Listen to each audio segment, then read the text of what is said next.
Tout comme son père Renaud, Lolita Séchant évolue dans le milieu artistique.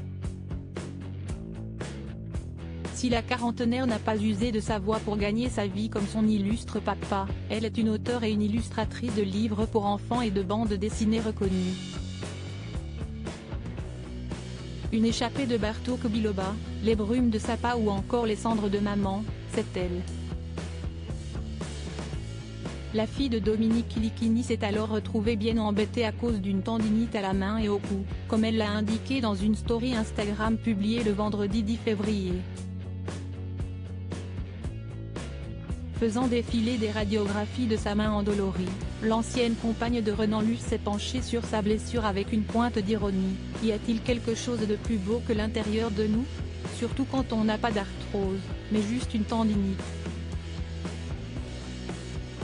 Et de poursuivre, en s'appuyant sur sa mésaventure pour évoquer un brûlant sujet d'actualité, et là, forcément, quand je vois que juste en dessinant je me bousille la main et le cou, je pense à tous ceux et celles qui font un vrai travail pénible et éprouvant physiquement et qui devront attendre, le corps bousillé, 64 ou 65 ans pour arrêter.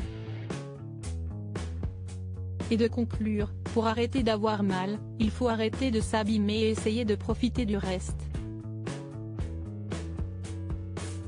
Supérieure à qui sont les femmes qui ont compté dans la vie de Renaud?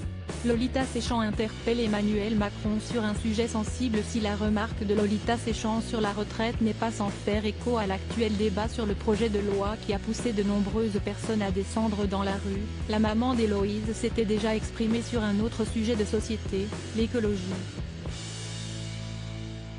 Dimanche 8 mai 2022, soit 2 semaines après la réélection d'Emmanuel Macron, elle s'était ainsi attaquée à la politique écologique de ce dernier.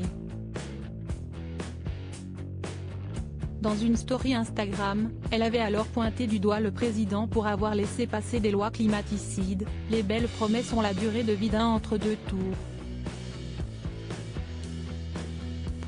Quand on est ignorant d'un sujet, on s'éduque. Article écrit en collaboration avec 6 médias Crédit Photo, Jack Tribeca.